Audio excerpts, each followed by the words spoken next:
Bonjour, je m'appelle Olivier Chicha, j'ai 27 ans, je suis le créateur de Baroud for Sport. Dans le cadre de ce projet, j'ai décidé en 2018 d'aller en Russie pour suivre l'équipe de France de football. Je suis arrivé dès le 12 juin, pour être précis, jusqu'au 16 juillet. Et j'ai vu tous les matchs de l'équipe de France. Voilà, j'en ai pas raté un.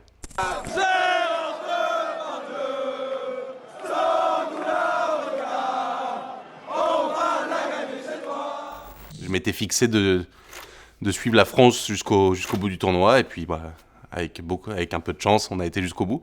Du coup, ça a été 35 jours en Russie, incroyable.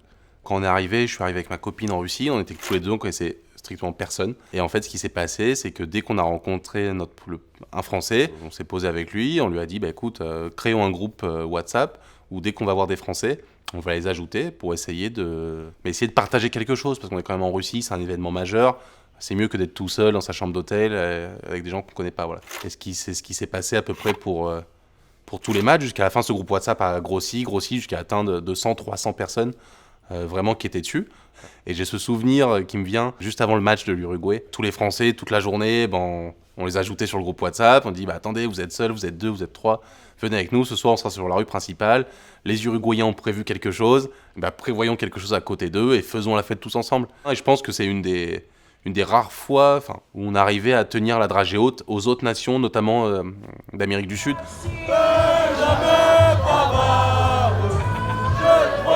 Vous le connaissez. Si je devais citer un moment, ça serait pour la demi-finale en fait. Pour la demi-finale de la Coupe du Monde contre la Belgique.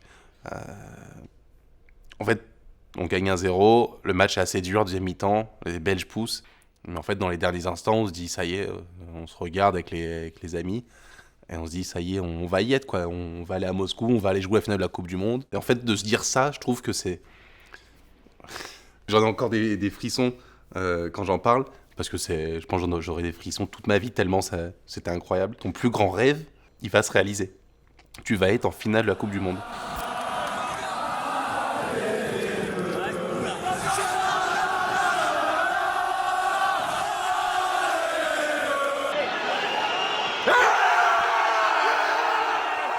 Mais au coup de sifflet final, tu lâches, quoi. Tu te dis, ça y est, j'y suis, champion du monde. Tu pleures, évidemment, avec ta famille, tes amis, ta copine qui est là. Il n'y a pas plus belle fin, quoi. Et puis là, au moment où tu te dis ça, la pluie. On est là sous la pluie, complètement trempé. On a gagné.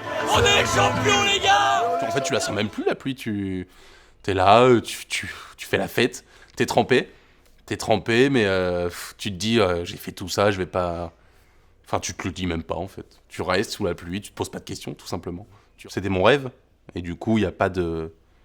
c'est des sacrifices, mais au final, tu vis ton rêve, et je suis le genre de personne qui se dit, c'est le moment de le faire, voilà.